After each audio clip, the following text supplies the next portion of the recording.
Hey everybody. Happy Friday. I hope y'all had a good week. This was kind of a long, weird week. The solar eclipse was cool because I'm into that. I had my glasses. But yeah, it was good. So I'm back for the last review of the season of Ready to Love. Before I forget, if y'all are watching this, please be sure to like the video, subscribe to the channel, particularly if you haven't. I appreciate the support of everybody who has done that. It really means a lot. Thank you. All right, so the review, Ready to Love, season 9, episode 57, which is really episode 14 for us, Fort Worth Reunion Part 2. Okay, this was some bullshit, so it'll probably be quick. It's not my fault. Blame them, blame the cast, blame production, blame anybody, not me. All right, Alexa leaves. Okay, girl. Yeah, it was time to walk out because you was already up here. Just go away. I know you have to regret all that footage, yo. Anyway, they give Lamar and his disrespectful and intrusive behavior an entire segment. There was no reason for that. And I'm going to tell you something that really bothered me when I was watching this is how the women were forced to sit with men who actively and regularly disrespected them before they left.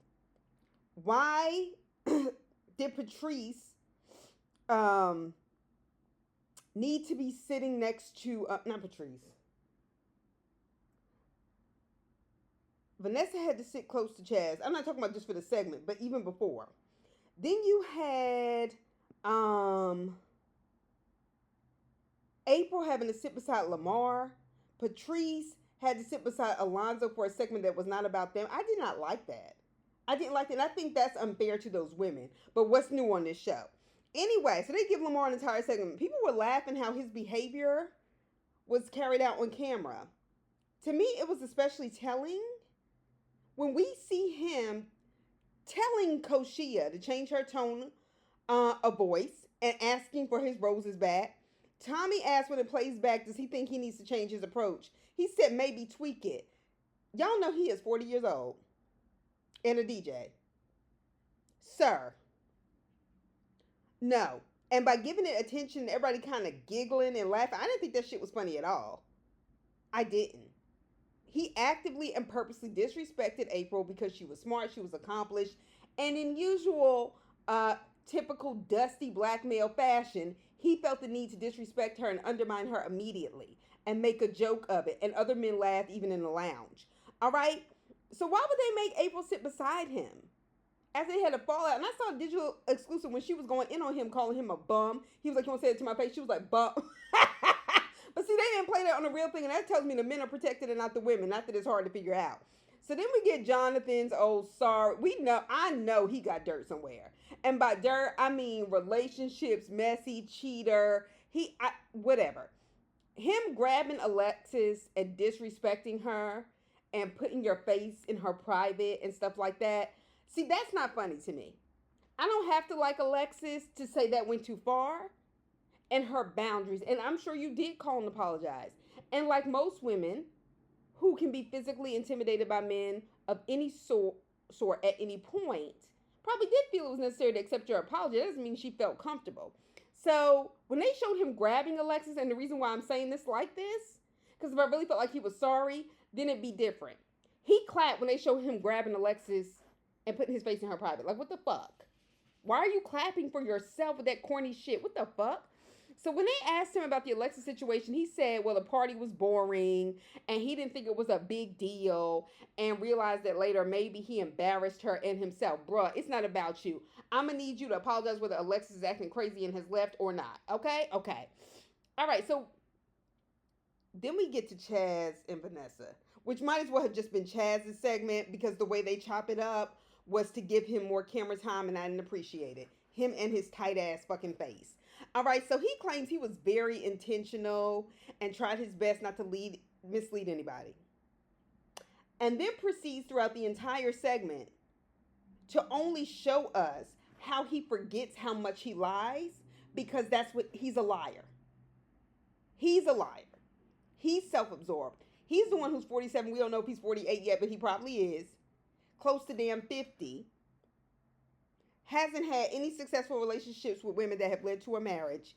living in a place like Fort Worth, Dallas, where you know women value marriage in a completely different way, and you're 47, 48, let me tell you something, baby. You are not the cat's meow. Although I am concerned that you may have a cat that does meow by the way you're acting. Anyway, Tommy brought up that he told Vanessa, after he talked about Patrice was a connection and this, that, and the other, he was like, yeah, but didn't you tell Vanessa she was consistently a top connection? Vanessa was like, yeah, he did tell me that consistently. He starts bringing up their fallout. Their fallout that didn't even have to be that aggressive. He said, Chaz, well, you ended things with Vanessa. No, he did not. And this is the kind of shit that pisses me off. We watched this happen. Vanessa told him no first. Okay? First. He got embarrassed on TV twice. All right? So Vanessa was basically like, you thought you were doing something with that little wilted flower and it didn't land the way you thought it would.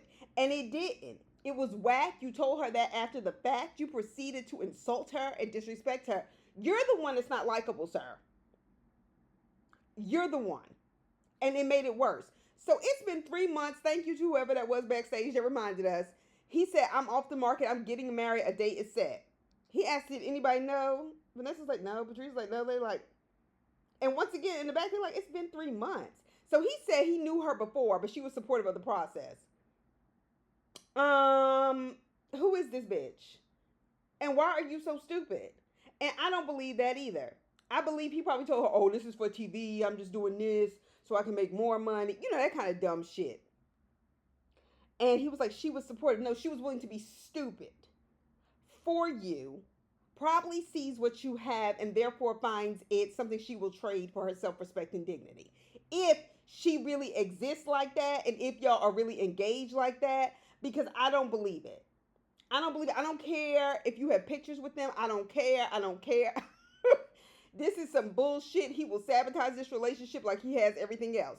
Vanessa was so paid, as usual. Vanessa, you are the MVP. Not of the season, but of reality TV, and one of the most mature people and emotionally intelligent people I have seen. And I really do mean that. She was like, you told me that you couldn't love me. She was like, first of all, I'm not unlovable nor without love. I said, go off, Vanessa. He was like, well, don't put words in my mouth. You're a narcissist. I said, where did that come from? Motherfucker, you are literally sitting in her face saying, I never said that. I never said you were unlovable. She was like, first of all, that's not what she said. She said, you said you couldn't love me. And therefore, she made the point. But see, he can't listen because he's too busy trying to convince us of the lie. Because as we watched the TV show, we were picking up on his bullshit. And to her point, once again, you increased your connections as time went on as opposed to the other way. That already tells us you are emotionally immature. I didn't like it. I'm sure Vanessa didn't like it. I'm not here for it. Anyway, then this son of a bitch, moments before, they talked about the lake trip. And Tommy said, well, how was the lake trip? He was like, it was great. Tommy goes, but you left. He was like, well, that was a moment. It's not a moment. You got in your car and left the 3 people that rode with you. And I said it before, I'll say it again. We came together, we leave together. And to me, that was a form of manipulation. That I don't care if production had other vans and that kind of thing. That's not how y'all got there. And then y'all got there, and then you left because you didn't like the fact that Vanessa was asking you questions. See, that's a weak motherfucker to me. I just don't want to get caught, so I'm going to make it seem like it's Vanessa. Rashina didn't like that. Maya, who wasn't even checking for you, didn't like that. Vanessa was not being, you stormed off like a bitch. Anyway, so Vanessa, when we get her in the confession booth, she said, what's weird, because at the family dinner, he said he had a connection with 11 out of 10 women. And she said, the funny part is there apparently was an 11th woman, now that he's talking about his engagement. And and Will was like, dang, he was dating her and y'all too? I don't know why that cracked me up, but that was funny. Now, the part I couldn't fucking take was when this ninja said that at the first mixer, once again, a liar will tell on themselves because they can't clean it up quick enough. She told He said, Chad says that Vanessa told him that she didn't want to come around the dog or something like that. I can't remember the exact wording. And he asked her, oh, well, would you bring a man around your two boys? Okay, first of all, there's several things. Now, I'm with Vanessa. She was like, these are two children that I pushed out of my body. That is not the same thing. And no, the fuck it's not. How dare you compare? I told you that pissed me off even when I saw it at the end. And he was like, well, my dog, Noelle, whatever the fuck it is, she ain't going nowhere. Okay. How dare you compare any black people to fucking dogs? Let alone someone's children. It's not the same goddamn thing. Fuck you. Okay? Period. And you showed your hand when you said that this happened at the first mixer. So why did you continue dating and pursuing her, sir? Why? So why were you still fucking with her? Because it wasn't a deal breaker, you dumb son of a bitch. You a piece of shit. With your tight ass fucking vain face. Anyway, then to go backstage and continue to talk shit, knowing Vanessa is like 2.5 paces behind you, and you up here telling broke ass, scamming ass ninja William, who looks like an Eric, and well, she needs to get over herself. And he's just like, yup. First of all, sir, no. First of all, fuck y'all, okay? And then you had Alonzo agreeing with him. These are a bunch of ain't shit ninjas, okay, supporting each other. When he said get over yourself, what he meant, and he was still a punk ass motherfucker, that's why he was whispering. What he meant was humble yourself, Vanessa, to suit my insecurities.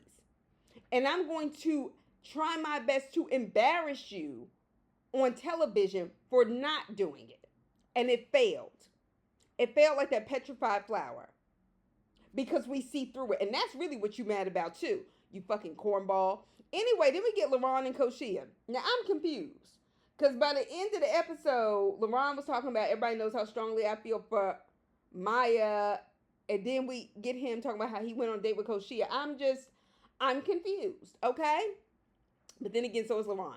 All right, so Koshia was like, he was mad that during the process she was talking to other men, and Tom was like, that's still part of the process. He then proceeds to accuse her of dating other people. That's what the fucking show is about. All y'all dating each other, trying to figure out what you like, don't like, that kind of thing. He said, well, she went out on a date with Chaz. It's not the fact she went on a date, but she was secretive about it.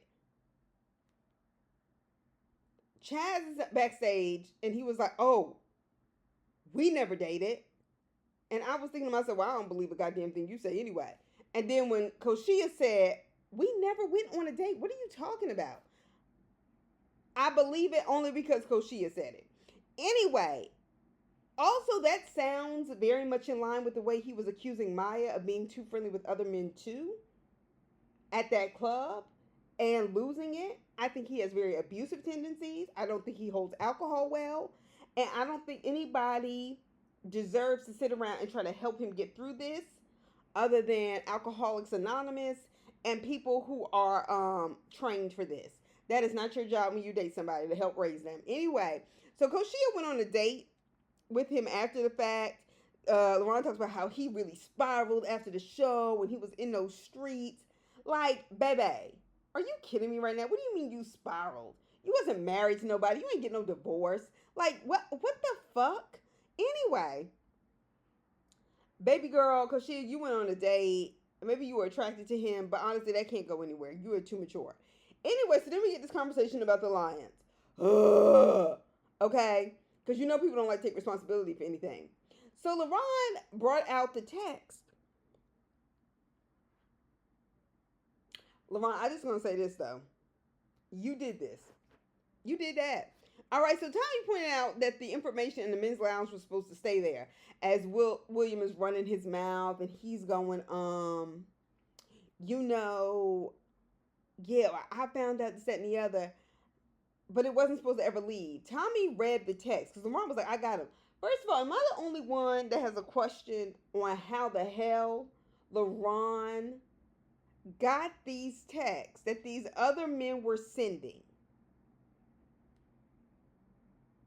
Like, who sent them to LaRon? Because they're talking shit about LaRon, so I would hope it wasn't the group. Did they accidentally send them? Like, what happened? Anyway, none of those texts that Tommy read was any different from what LaRon had been saying. All right, so you came on here to play around, William, and your skin is bad, you're still ugly, and your plan fell apart, and that's what you get. April says she didn't appreciate him referring to it as a game. She said she came on here looking for love. Then he said, I didn't call it that. And she goes, they literally just read the text. Then he starts trying to cover that up. Well, what I meant was there's a home game. Huh? Bruh. Okay? Shout out to LaRon, because honestly, you stood on business for this one, okay? William talking about, well, I could have handled the group chat differently. Yeah, motherfucker, by like not doing it. All right, so Tommy, you saying that other people are friends now from the previous 8 seasons and they have a bond because they went through this process and he doesn't want to come back to Dallas and y'all still looking at each other sideways. They will. Why, under these circumstances, the way they have treated these women, the way they've treated each other, would they ever be friends? In whose adult world does that happen except for fake people? Anyway, so William and LaRon get into it. And after William had Chaz's back talking shit about Vanessa, who hadn't done nothing to him, while LaRon is still going back and forth with him backstage, Chaz kept his head down physically. He didn't get involved. He didn't support William as he was going back and forth. And see, that shows you what kind of people you dealing with. Anyway, Justin and Mika, they look very cute together. Justin said he's willing to compromise over kids. He said because me and Mika are together, or on the same page about 90% of the time, and I can respect that. But she was very clear that she didn't want to have any more kids. She has let him speak to her kids on FaceTime because they asked if he had met them. And honestly, I get it. Sometimes you can't many times, you shouldn't even let men around your kids like that because there's too many stories. It's too many. But they said they love each other. And I think that's cute. So we get to the end. And Ugly William says, I have a girl. Actually, I'm talking to two girls. First of all, that already sounds like a lie. William, if you go to a strip club and you are paying strippers, I just want you to know, just in case that's the case, those don't count as women you talking to. Okay? It don't count. It don't count. All right, so Glenn says he connected with everybody. And because she was like, yeah, just like Chaz. First of all, Glenn, I could tell you were a liar. You're corny. I think Glenn got a wife somewhere. Whatever. So Patrice and William, they're kicking it now. I always felt like she liked William more anyway. And shout out to Vanessa for sending Chaz that text when he drove away and left him at the lake house. And she said, well, if we would have known you were going to leave, we would have kept William because William actually wanted to be here. And he tried to bring that up like that was going to be a read. I'm glad we got that in our back pocket. Vanessa and Dom are dating. And she was like, well, yeah, we've been dating since we met. And I'm just like, okay. I'm glad to see her happy. I actually thought they were kind of cute together when I did see them on that date. I just hope that Dominique has now gotten to a point where he's willing to pay for gas to go and travel across the city. I really hope, or he has gotten a better car so that he can do that. LaRon claims he adores Maya. She said the door is not closed. Please close it, Maya. I'm going to give you the same advice I gave Coach Shea when I thought her and LaRon were going to be together by the end. You can't fix him. But that's all I got to say. I will talk to y'all soon. Have a great weekend. Bye.